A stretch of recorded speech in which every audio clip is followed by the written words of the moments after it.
Assalamualaikum warahmatullahi wabarakatuh. Sesuai postingan saya di Facebook, saya akan share pengalaman saya 4 kali mendampingi kehamilan dan persalinan istri saya. Mulai dari kehamilan pertama, waktu itu standar lah. Pertama kali punya istri hamil, belum ngerti apa-apa. Ketika istri nanya, "Bi, mau periksa di mana?" Ya terserah lah, mau di bidan mana, di dokter mana. Waktu itu kita periksa di bidan tempat klinik bekerja, tempat istri bekerja. Kemudian dokternya kita cari-cari referensi, oh ini ada dokter perempuan nih, muslimah, di salah satu rumah sakit di Karawaci.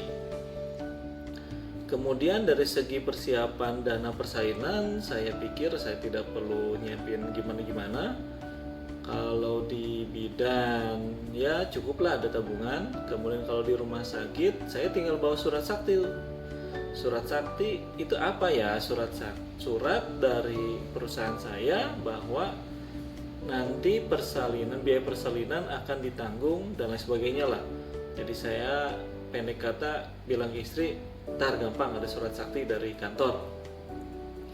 Kemudian nyiapin kebutuhan kehamilan sehari-hari, saya juga nggak mikirin gimana karena saya pikir istri saya bidan lebih paham apa yang diperlukan, dan istri saya juga waktu itu kerja, jadi dia praktis, dia punya duit sendiri gitu kan, jadi saya tidak gimana.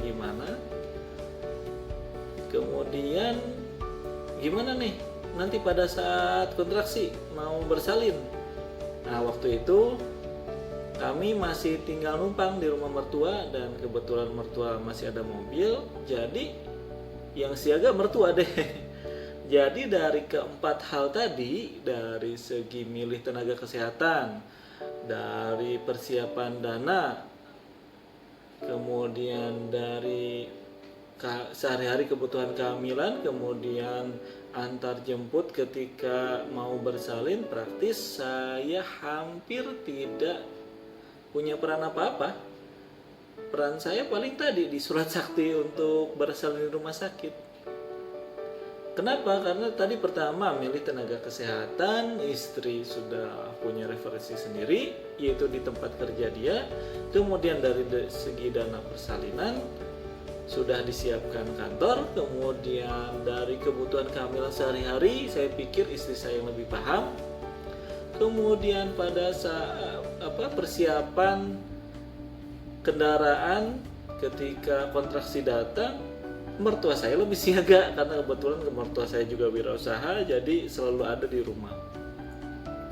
Namun ada satu peran bagi suami yang tidak mungkin digantikan oleh orang lain atau hal lain. Tidak mungkin digantikan oleh mertua, tidak mungkin digantikan oleh materi. Ya tadi misalnya kalau kita nggak punya mobil, zaman sekarang kan gampang, tinggal panggil taksi online.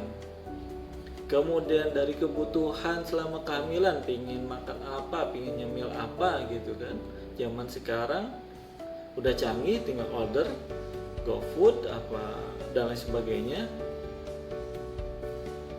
Tapi tadi ada satu peran yang tidak mungkin digantikan oleh yang lain, yaitu peran pendampingan. Kenapa sih istri butuh didampingi, terutama oleh suami? Karena kehamilan itu berat secara fisik dan psikis. Kalau saya lihat istri saya itu, kalau nggak salah waktu kehamilan anak pertama, rata-rata sih 4 kali kehamilan itu kenaikan berat badan istri itu sekitaran 15 kilo ya paling besar, 10-15 kilo. Itu naik dalam hitungan bulan. Jadi secara rangka badan, tubuh naik drastis dalam waktu yang hanya hitungan bulan, itu butuh adaptasi bagi badan. Kemudian yang kedua, ketika perut makin besar, saya perhatikan apa-apa jadi susah. Tidur kan istri saya itu senangnya tengkurap. Dia ketika perut udah besar nggak mungkin bisa tengkurap. Kemudian telentang juga bengap katanya. Jadi tidurnya sering miring kanan atau miring kiri. Dan miring itu kalau nggak diganjel bantal ya susah. Akhirnya ya begitu. Miring tidur miring ke kiri, saya ganjel sebelah sini. Miring ke kanan, ganjel sebelah sini, ya tidur susah. Kemudian yang kedua, terutama yang sering minta bantuan saya itu pakai kaos kaki. Itu susah, mungkin karena keganjel perut ya.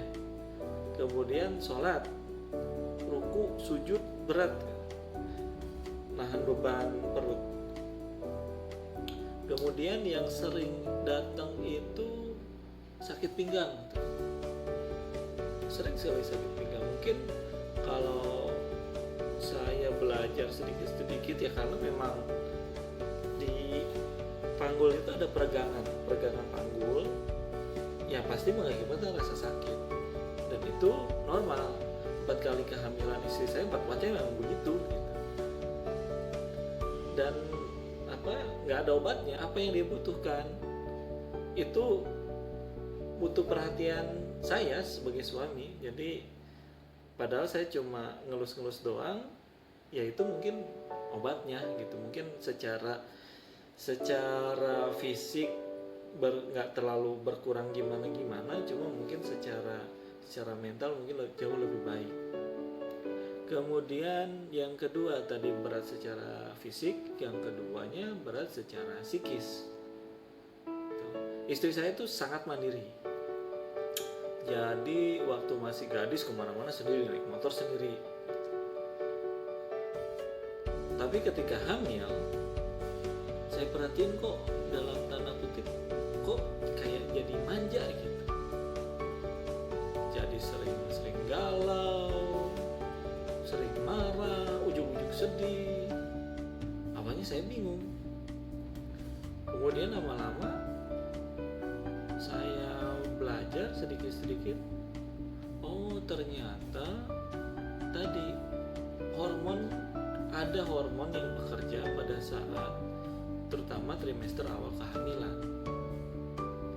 Gitu. Hormon-hormon pembentukan janin itu yang pengaruh ke psikis. Makanya makan jadi susah, sering galau, istilahnya itu mood swing ya.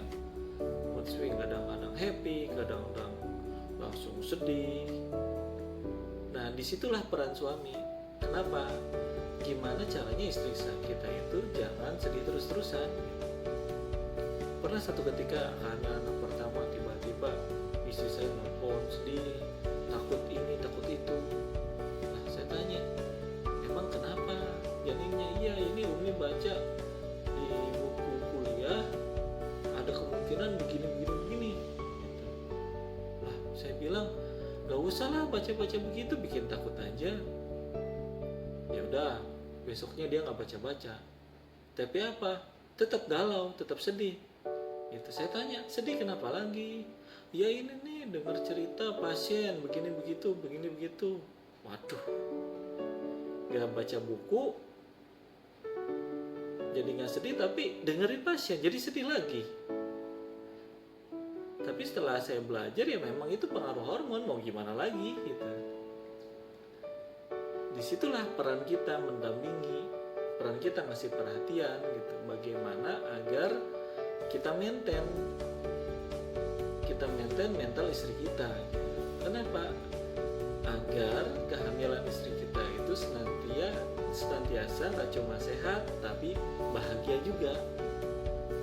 Kan kita seringnya kalau nanya ke dokter, dok, istri saya jadi boleh makan apa atau pantangan apa gitu. Padahal tidak hanya itu saja sebenarnya. Kalau yang saya rasakan, karena kalau hanya sehat saja gitu, nggak bahagia, jadi ya galau aja terus selama kehamilan, kan itu nggak enak. Saya kalau istri saya galau terus ya sayanya ya suami yang jadinya dimarah-marahin terus gitu. Lalu mungkin ada pengalaman nih teman-teman, Pak Bobi, kalau istri saya mah biasa aja tuh kalau lagi hamil gitu. Atau ibu-ibu di sini bilang, Pak, saya mah biasa aja, saya mah kalau mau ngeluh-ngeluh malah seger lah, ini ngeganggu suami saya lagi kerja, saya mau ngeluh ini itu, mau curhat ini itu, takut ganggu. Ya, itu bagus. Namun baiknya unek-unek istri, keluhan istri, sampaikan saja sama suami. Tuh. Karena takutnya selama 9 bulan nih kehamilan, itu selama 9 bulan kehamilan istri kita solehah gitu, nggak pernah marah-marah gitu kan, mungkin nggak, pasti ada rasa galau, cuma mungkin ditelan sendiri gitu kan. Namun pada saat persalinan, emosi itu mesti ada kalanya emosi itu memuncak gitu. Istri saya aja waktu hamil itu sering mood swing gitu kan, tetap aja pada saat persalinan ada kalanya emosi itu memuncak. Emosi yang memuncak itu macam-macam, ada nangis-nangis gitu kan, ada yang marah-marah gitu kan. Yang dikhawatirkan ini, yang marah-marah ini yang dikhawatirkan, karena 9 bulan memendam emosi gitu kan, bapaknya cuek. Pada saat ada fase-fase dalam persalinan itu, saatnya emosi itu memuncak, khawatirnya begitu. Jadi kan gak enak selama persalinannya. Harusnya persalinan kan enaknya zikir, ya Allah gitu kan, sakit banget, sabar ya Mi gitu. minta maaf sama Allah gitu kan, ini rasa sakit ini pada dasarnya dari Allah gitu kan. Namun kalau misalnya emosi yang memuncak, yang ada khawatirnya ibu malah nyalahin bapak. Pengalaman ada sih pasien saya pernah diceritakan sama istri begitu. Saya perhatiin selama beberapa kali ketemu saat periksa biasa aja, namun pada saat persalinan ternyata mengandung amarah gitu. Apa yang terjadi pada saat harusnya siap-siap bersalin mengeluarkan bayi, namun udah lemes duluan. Lemes itu dari mana ya? Dari emosi tadi gitu.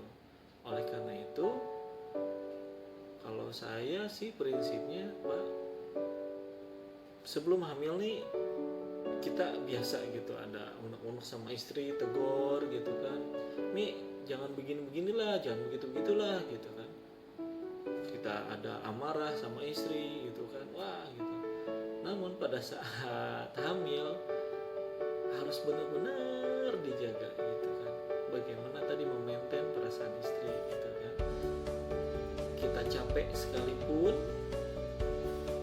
kita harus menyiapkan dada kita selapang. Mungkin di kantor ada masalah lah, di perjalanan ada masalah, nyampe rumah kita harus siap-siap gitu. Siap membuka hati dan membuka dada pada istri. Jadi kalau saya pulang kerja suka nanya, Mi gimana hari ini, anak-anak gimana gitu kan, Umi makannya gimana, udah berapa kali makan gitu, ini malamnya pengen nyemil apa enggak gitu.